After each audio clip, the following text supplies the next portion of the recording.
It's time for a real fake news update, not brought to you by Pfizer. This week, what we're looking at is some major pushback on CNN, Fox News. Apparently, journalist Leslie Stahl made a little boo-boo on 60 Minutes in an interview with an Israeli hostage that was released by Hamas. And apparently she asked a question that you're not allowed to ask. Let's let Fox correspondents, their little round table they do, let's let them tell you how angry they are at a reporter for asking questions to this newly released hostage. We'll let them take it away. Here you go. Take it away, Fox News and friends, or whatever the hell you guys call yourselves these days. CBS's Leslie Stahl is facing backlash for the way she interviewed several freed Israeli hostages on 60 Minutes, where she appeared to make excuses for Hamas terrorists.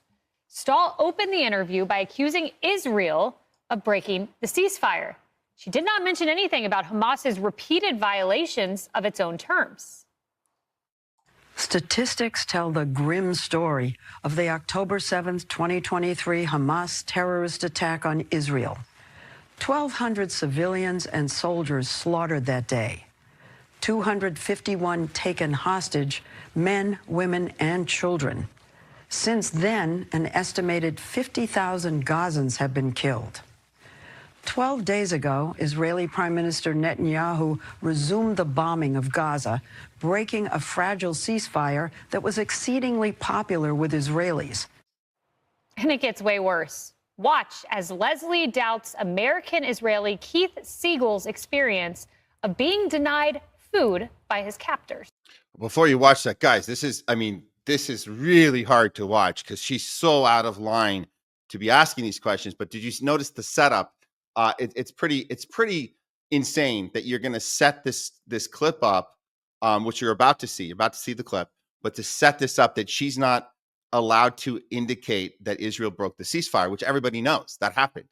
And so just this kind of going in with how dare she preface this interview with that. So we already know they're coming from a dishonest place to begin with. But man, like she said, it gets way worse. Here we go. They were beating me and starving me. Do you think they starved you or they just didn't have food?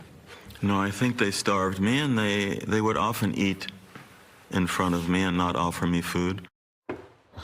Is she okay? Harris, these individuals show up gaunt. They have been tortured in horrific fashion. Was it just that Hamas didn't have food? Leslie Stahl, what's in your drinking water? I don't know, but didn't she notice that the hostage takers weren't emaciated? Yeah. I mean, what in the actual is going on with that woman? And as he's trying to very calmly educate her on the point that they ate in front of him as he was starving to death. As he was calmly trying to educate her, that's not what I saw. We'll break down the actual interview in a moment, but I'm just showing you guys the initial reaction. This is all designed to get you not to pay attention when you're actually looking at it with your own eyes. So we're going to look at it with our own eyes, but watch every one of these reporters. They're not reporters. These are paid propagandists. They're protecting Israel, and they're doing everything they can to make sure that sitting at home watching this crap, that you're not allowed to ask questions. You have to let the story be what it is, which is Israel. They can do no wrong. The hostages clearly have been traumatized by Hamas. Don't you dare ask a follow-up question. And what's wrong with you that you actually are curious to get more from this prisoner who's been released? Again, we're going to look at closer at that in a second, but let's hear some more of their shit-talking session they're doing on the news. This is supposed to be news, guys. I mean, can you imagine the pain, the physical pain of watching that and knowing your gut is killing you, you haven't eaten in weeks? I'm flabbergasted by it. And all I can think of is maybe she literally didn't study. I don't think she did. Let's do a fact check for Leslie Stahl. She had 60 minutes, and at no point during the 60 minutes did she share the facts. But we brought them here, Jeremy, on the ceasefire. Yeah. Look at this Associated Press headline. And this was when Hamas was supposed to return the body of Shiri Bibas, the mother to Kafir and Ariel, the wife. Okay, so they're taking a headline from AP. Netanyahu declares release of wrong body as a ceasefire violation. Hamas pledges to investigate. Now, look, you guys know, obviously, watching the show, watching all of our other shows in our arena, that we've been covering the fact that not only is it absolutely 100% clear, and Netanyahu has said this, that there was no intention of keeping the ceasefire on their end. And we've seen time and time again that they violated, and it's the Palestinians that have had to keep their mouths shut when they show up and don't get the thing they were promised. And we've seen family members go home with their heads hanging low when they don't get to have the hostages, their family members back. No. And so when we stack all that up, this little AP blurb is just about, again, and it's about manufacturing consent, that Netanyahu did everything he could. And that, there's nothing else he could do. So he had to break this. He had to start killing children again and start targeting journalists and murdering journalists and all this stuff we've been covering. So this is Fox News deliberately is spinning this. They are doing this on purpose and saying Leslie Stahl is not, she's not well versed. So you guys have been leaving out this vital information the entire time for 18 months.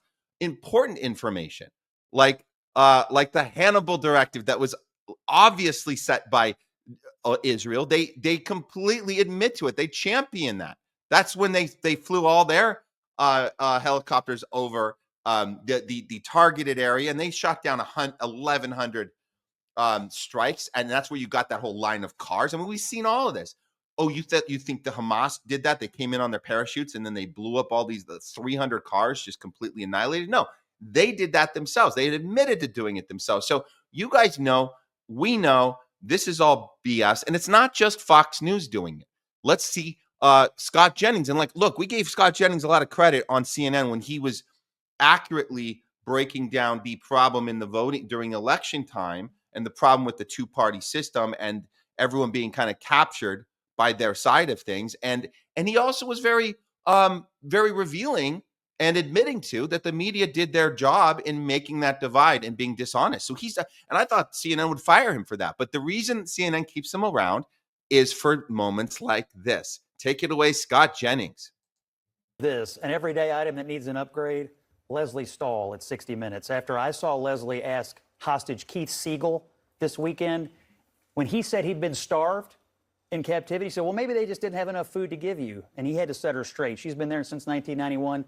Well, I'm sorry, Leslie, it's time for an upgrade. That was a terrible question. Horrible moment since the coverage of October 7th started. Well, we will leave it on that note. Everyone. So there you go. That is the shoot. Sorry, guys. Man, this is insane. Trying to get the right thing here on StreamYard still. Okay. So there you go. There's the hit job done by asking just a question or two. You can't do that. And now they're calling for her to be fired by CBS. That's what they're all calling for. And so that's the game they play, this fake anger, all this stuff. But let's take a moment and actually break down this part of the interview that they didn't actually give us the full clip on Fox. They didn't want to play the beginning. So let's actually look at this part that's very important and watch his body language. We'll watch it piece by piece. Use your critical thinking skills and watch see what your own eyes are looking at, and don't wait for the journalist. The propagandist to tell you how to be angry and what to be angry at. Figure it out for yourself. Here we go. We'll do this together. Here we go. This became very mean and very cruel. I'm stopping right there. The terrorist became very mean and very cruel. Okay, keep a note of that one, because we're going to come back to that one. Keep a note of that. Okay, go on. And violent. More so. Much more so. They were beating me and starving me. Do you think they starved you, or they just didn't have food? Now, they didn't have food. That's an honest take. Why do you think they might not have had food? Maybe because Israel controls all of the food and the energy and water and everything that they are allowed to have. Every resource they're allowed to have is controlled by Israel. And they said from the beginning, after October 7th, they were turning it off. We know that there are hundreds of thousands of people starving right now, starving to death. They don't count as the death count. They try to keep this number down to 50,000. We know it's way higher than 50,000. And we know that they're starving to death right now. As you guys are watching the show with us right now, they are starving to death. So legitimate question. Maybe they didn't have food. Okay. What's next? What are you going to tell us? No, I think they starved me, and they would often eat in front of me and not. Okay. I think they starved me. Okay. That's an interesting way to describe being starved. I'm sure if we asked the Palestinian people right now, if we went up to them right now in Gaza and said, what's going on? Are you starving? I'm sure they would also be just like this guy and say, yeah, I think I'm starving. I think they're starving me. I don't know, but I think they are. So that's a legitimate take. I mean, I'm sure you don't want to be too overly, your conviction can't be too much because you might be wrong. You might not have been being starved. I mean, how do you know for sure? How do you know? Go on. Anything else? Not offer me food. Okay, that's it. That was it. So this is the clip. And again, it was only the second half they showed on Fox, the second half of this, but we saw a little more just now. So now remember this language, guys. This is the type of language that to me, I could be wrong. I could be wrong. He could be telling a legitimate story. They're eating food in front of him. His stomach is growling. They didn't give him a meal at the time he's used to having it. Okay, that sucks. That kind of sucks. Okay. Why don't we see what happens when a Palestinian hostage is released and what they have to say about their captors? This one, excuse me, sorry about that. This Palestinian hostage was recently released, and let's see what he has to say. I'm going to translate this for you guys, but this is just another example so we can see what another experience would be like in captivity and you're released. What do you have to say? Are you talking about them being mean? Are you talking about you might have been starved? I don't know. Let's see another take on this from a Palestinian who was recently released.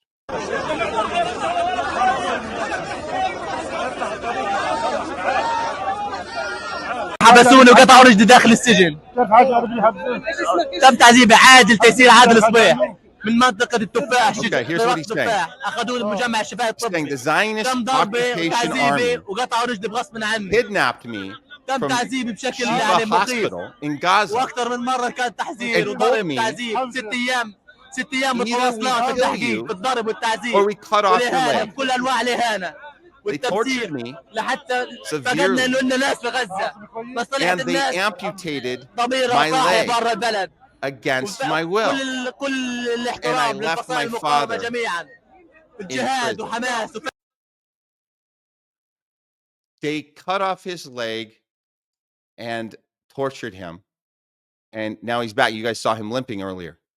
So that's again, it's just another example of somebody being released and how they speak about their experience. Just wanted to throw that one out to you guys as comparison.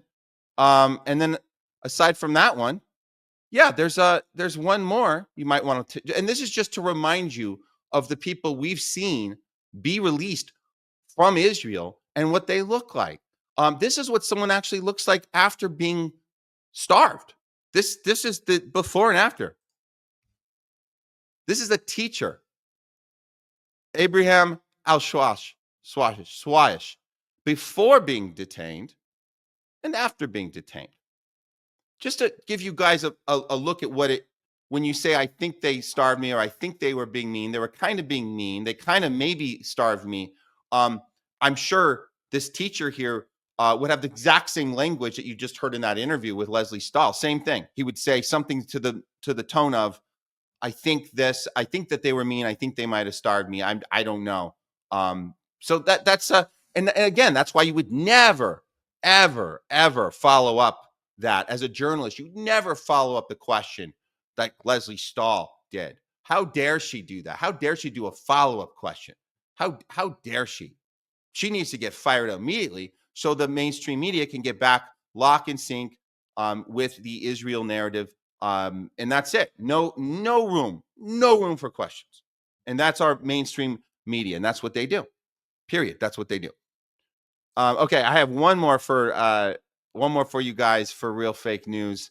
I just saw this this morning. You guys, we covered, we covered the Bernie and AOC, the fight the oligarchy tour, blah blah blah. It's the same old. There was some during that tour. They're going around. They're saying all the things that feel good, right? Oh, the two-party system failed us. We go, oh, go on. Okay, that's kind of like what we like. The two-party system failed us. Okay, the Democrats failed us. Oh, okay. So what do we do about it? Well, I think somebody had suggested, because Bernie had said something about building an independent movement within the party or away from the party, and people got excited. We weren't excited. We knew it was all, come on. We know we get to the next election, you're going to tell everyone to vote Democrat.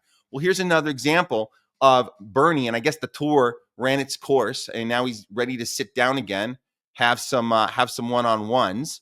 So here's a little one-on-one with Bernie talking about what the plan is. But he doesn't actually say a plan. There is no plan. Well, you guys listen to it for yourself. What is the plan now that you've determined that the system we live in is a fail? What is the plan, Bernie? Come on, tell us.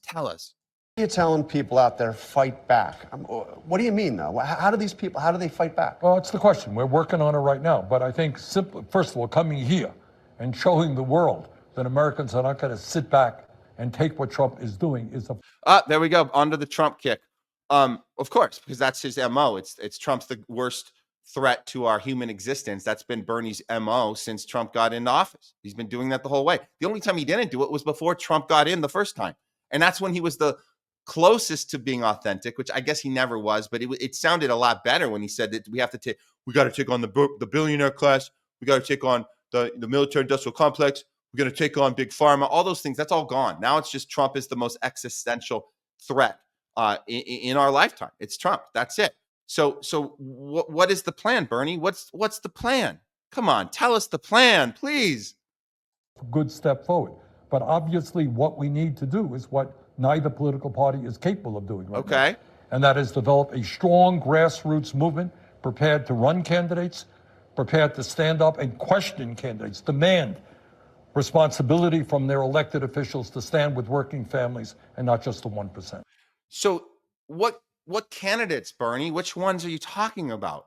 And I don't think we get a follow-up on this ABC interview. This is about staying vague. It's about the feeling of we're going to hold elected officials accountable. We're going to hold people running for office accountable. Well, what party are they running under, Bernie? Well, of course they're running on as a Democrat, but you're gonna hold them accountable.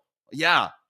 And then when you can't, you're just gonna say, well, vote for them anyway, because we got to stop the next incarnation of Trump, whatever that might look like. J.D. Vance, Tulsi Gabbard, it doesn't matter. He's gonna tell you, do whatever you can to stop them.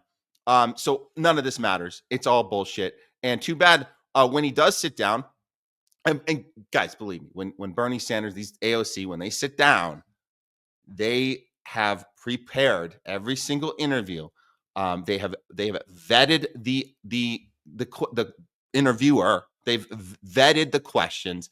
It's pretty cut and dry. There's no way, and there's nothing more to see in that clip, because there's no way you're going to get a follow-up question of which candidates, Bernie, do you think that's a most effective way to fight the oligarchy is to support Democratic candidates? Or do you think you should maybe try and get outside of that system and support independent candidates? Or don't even give them that advice. Just say, Bernie, would you be willing to support an independent candidate over a Democratic candidate? Give him a hard question. I mean, that's not even a hard question. That's just a straightforward, would you be willing to do this? And watch him buckle. But you're not going to get that question because he won't sit down with somebody who's going to ask it. But you guys know the drill. That's how it goes. And that's another real fake news update. Not brought to you by Pfizer.